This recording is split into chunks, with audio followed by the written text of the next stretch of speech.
This is Kate at the Library of Whispers, and welcome to my extracts from Classic Books series.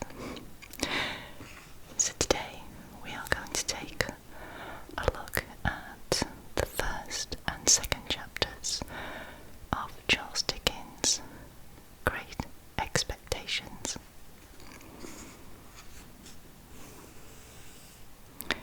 So let's begin.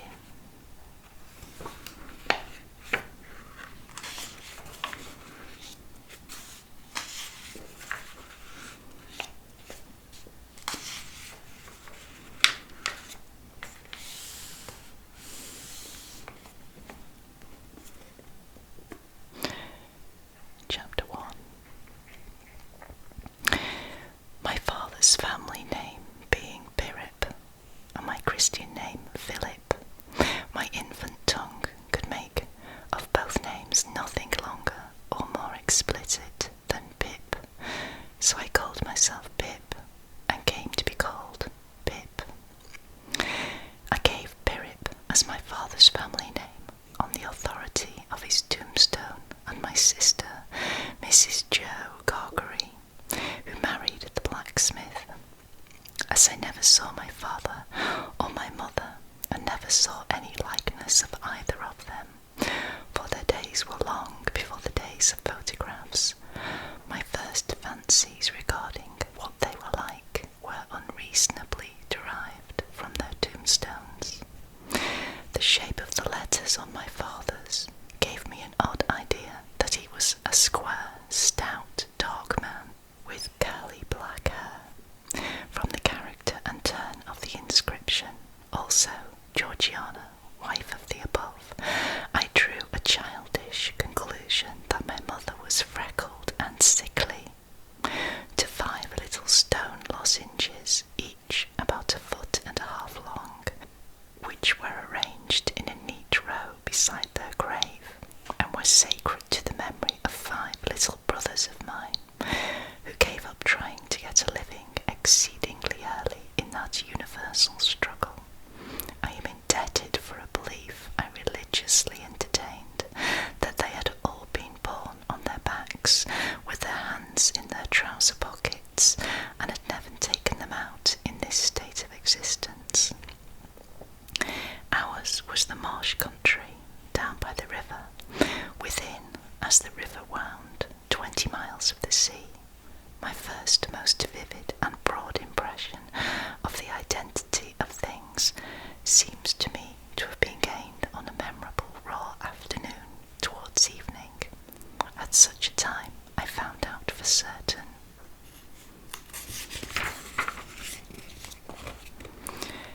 that this bleak place overgrown with nettles was the churchyard, and that Philip Pirip, late of this parish, and also Georgiana, wife of the above, were dead and buried, and that Alexander, Bartholomew, Abraham, Tobias, and Roger, infant children of the aforesaid, were also dead and buried, and that the dark flat wilderness beyond the churchyard, intersected with dykes and mounds and gates, with scattered cattle feeding on it, was the marshes, and that the low leaden line beyond was the river, and that the distant savage lair from which the wind was rushing was the sea, and that the small bundle of shivers growing afraid of it all and beginning to cry was Pip. "Hold your noise," cried a terrible voice as a man started up from among the graves at the side of the church porch. "Keep still, you little devil, or I'll cut your throat." A fearful man, all in coarse grey, with a great iron on his leg, a man with no hat, and with broken shoes, and with an old rag tied around his head, a man who had been soaked in water, and smothered in mud, and lamed by stones, and cut by flints, and stung by nettles, and torn by briars, who limped and shivered and glared and growled, and whose teeth chattered in his head as he seized me by the chin. "Oh, don't cut my throat, sir, I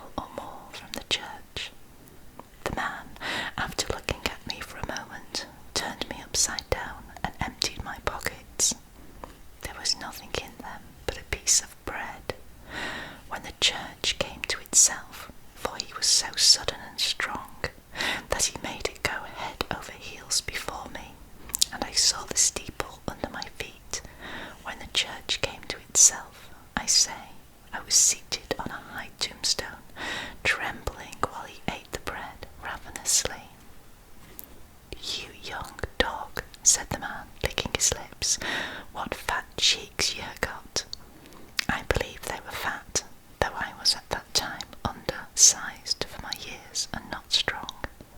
"Darn me, if I couldn't eat 'em," said the man, with a threatening shake of his head, "and if I hadn't half a mind to it."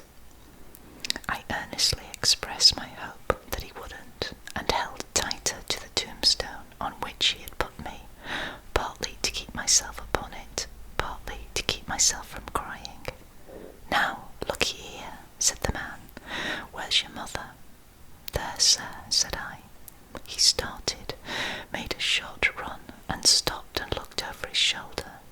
"There, sir," I timidly explained. "Also, Georgiana, that's my mother." "Oh," said he, coming back, "and is that your father, along of your mother?" "Yes, sir," said I, "him too, late of this parish." "Ah," he muttered, then, considering, "who do you live with? Supposing you were kindly let to live, which I hadn't made up my mind about." "My sister, sir, Mrs. Joe Gargery, wife of Joe Gargery, the blacksmith, sir." "Blacksmith, eh?" said he, and looked down at his leg. After darkly looking at his leg and at me several times, he came closer to my tombstone, took me by both arms, and tilted me back as far as he could hold me, so that his eyes looked most powerfully down into mine, and mine looked most helplessly up into his. "Now looky here," he said, "the question being whether you are to be let to live. You know what a file is?" "Yes, sir." "And you know what whittles is?" "Yes, sir." After each question he tilted me over a little more, so as to give me a greater sense of helplessness and danger. "You get me a file," he tilted me again, "and you get me whittles," he tilted me again. "You bring 'em both to me," he tilted me again, "or I'll have your heart and liver out," he tilted me again. I was dreadfully frightened and so giddy that I clung to him with both hands and said, "If he would kindly please to let me keep upright, sir, perhaps I shouldn't be sick, and perhaps I could attend more." He gave me a most tremendous dip and roll, so that the church jumped over its own weathercock. Then he held me by the arms in an upright position on the top of the stone, and went on in these fearful terms: "You bring me tomorrow morning early that file and them whittles. You bring the lot to me, and that old battery over yonder. You do it, and you never dare to say a word, or dare to make a sign concerning your having seen such a person as me, or any person somever, and you shall be let to live. You fail, or you go from my words in any particular, no matter how small it is, and your heart and your liver shall be torn out, roasted and ate. Now, I ain't alone, as you may think I am. There's a young man hid with me, in comparison with which young man I am an angel. That young man hears the words I speak. That young man has a secret way, peculiar to himself, of getting at a boy, and at his heart, and at his liver. It is in vain for a boy to attempt to hide himself from that young man. A boy may lock his door, may be warm in bed, may tuck himself up, may draw the clothes over his head, may think himself comfortable and safe, but that young man will softly creep, and creep his way to him and tear him open,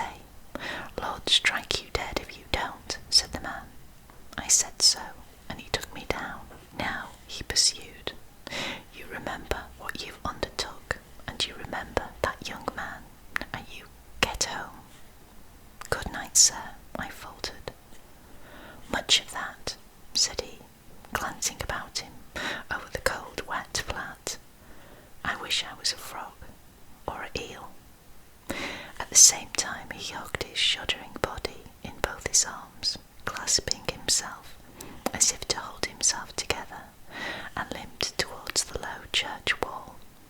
As I saw him go, picking his way among the nettles and among the brambles that bound the green mounds, he looked in my young eyes as if he were eluding the hands of the dead people stretching up cautiously out of their graves to get a twist upon his ankle and pull him in. When he came to the low church wall, he got over it like a man whose legs were numbed and stiff, and then turned round to look for me.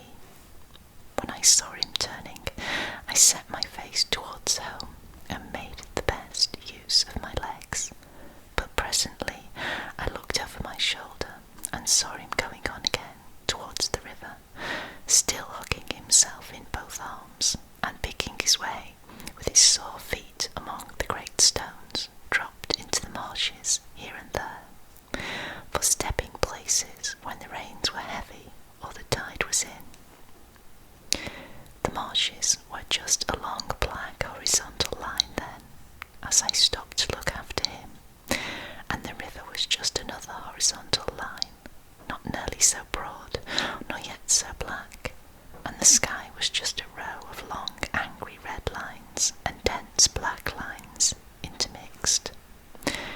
On the edges of the river I could faintly make out the only two black things in all the prospect that seemed to be standing upright.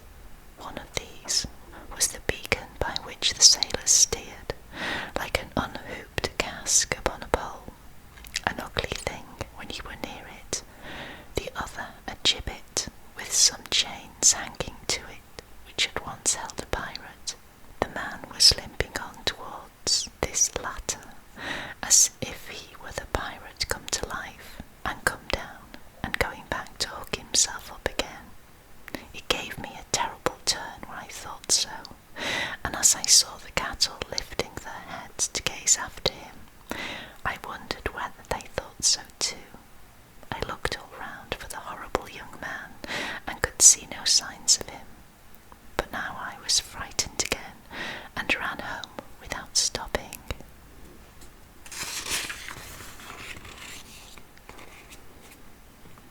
Chapter 2. My sister, Mrs. Joe Gargery, was more than 20 years older than I, and had established a great reputation with herself and the neighbours because she had brought me up by hand, having at that time to find out for myself what the expression meant, and knowing her to have a hard and heavy hand, and to be much in the habit of laying it upon her husband as well as upon me. I supposed that Joe Gargery and I were both brought up by hand. She was not a good-looking woman, my sister, and I had a general impression that she must have made Joe Gargery marry her by hand.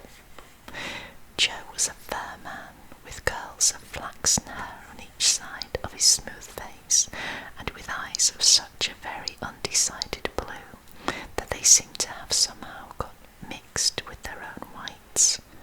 He was a mild, good-natured, sweet-tempered, easy-going, foolish dear fellow, a sort of Hercules in strength and also in weakness. My sister, Mrs. Joe, with black hair and eyes, had such a prevailing redness of skin that I sometimes used to wonder whether it was possible she washed herself with a nutmeg grater instead of soap. She was tall and bony, and almost always wore a coarse apron fastened over her figure behind with two loops, and having a square impregnable bib in front that was stuck full of pins and needles. She made it a powerful merit in herself and a strong reproach against Joe that she wore this apron so much, though I really see no reason why she should have worn it at all, or why, if she ever did wear it at all, she should not have taken it off every day of her life.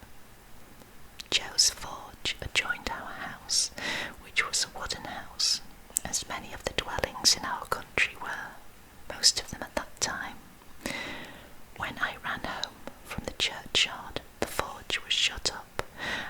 was sitting alone in the kitchen, Joe and I being fellow sufferers and having confidences as such. Joe imparted a confidence to me the moment I raised the latch of the door and peeped in at him, opposite to it, sitting in the chimney corner. "Mrs. Joe has been out a dozen times looking for you, Pip, and she's out now, making it a baker's dozen." "Is she?" "Yes, Pip," said Joe, "and what's worse, she's got Tickler with her." At this dismal intelligence, I twisted the only button on my waistcoat round and round, and looked in great depression at the fire. Tickler was a wax-ended piece of cane, worn smooth by collision with my tickled frame. "She sat down," said Joe, "and she got up, and she made a grab at Tickler, and she rampaged out. That's what she did," said Joe, slowly clearing the fire between the lower bars with the poker, and looking at it. "She rampaged out, Pip." "Has she been gone long, Joe?" I always treated him as a larger species of child, and as no more than my equal.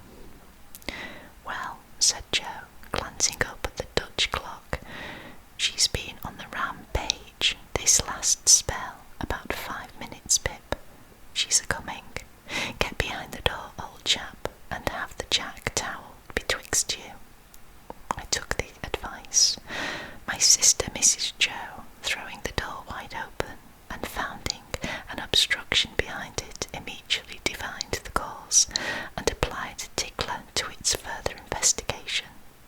She concluded by throwing me. I often served as a connubial missile at Joe, who, glad to get hold of me on any terms, passed me on into the chimney and quietly fenced me up there with his great leg.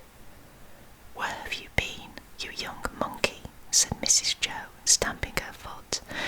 "Tell me directly what you've been doing to wear me away with fret and fright and worrit, or I'll have you out of that corner if you were 50, Pip, and he was 500 gargeries."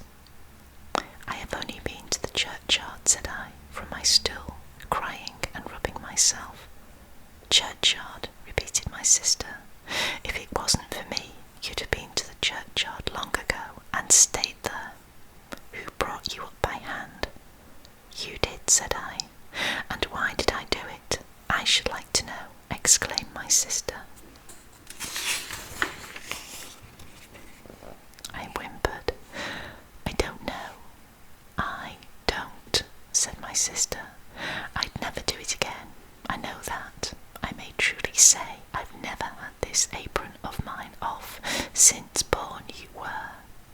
It's bad enough to be a blacksmith's wife, and him a gargery, without being your mother." My thoughts strayed from that question as I looked disconsolately at the fire. For the fugitive out on the marshes, with the ironed leg, the mysterious young man, the file, the food, and the dreadful pledge I was under to commit a larceny on those sheltering premises, rose before me in the avenging coals. "Ah," said Mrs. Joe, restoring Tickler to his station. "Churchyard, indeed. You may well say churchyard, you two. One of us, by the by, had not said it at all. You'll drive me to the churchyard betwixt you one of these days, and oh, a precious pair you'd be without me." As she applied herself to set the tea things, Joe peeped down at me over his leg, as if he were mentally casting me and himself up and calculating what kind of pair we practically should make under the grievous circumstances foreshadowed.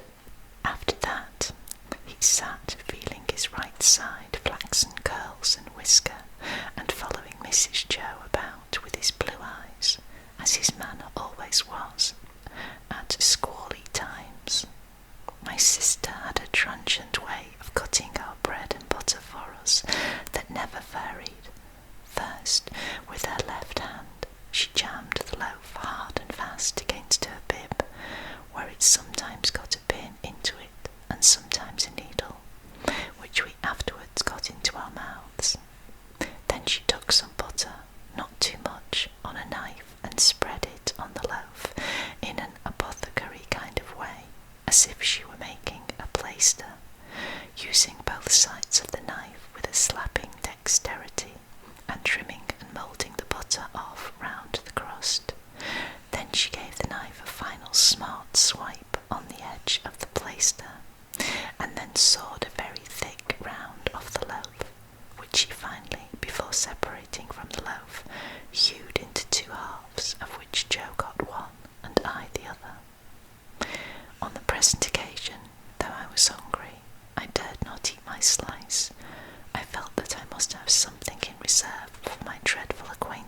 and his ally, the still more dreadful young man. I knew Mrs. Joe's housekeeping to be of the strictest kind, and that my larcenous researches might find nothing available in the safe. Therefore I resolved to put my hunk of bread and butter down the leg of my trousers. Okay, so I'm going to leave it there. I hope you enjoyed this little extract from Charles Dickens' Great Expectations. This has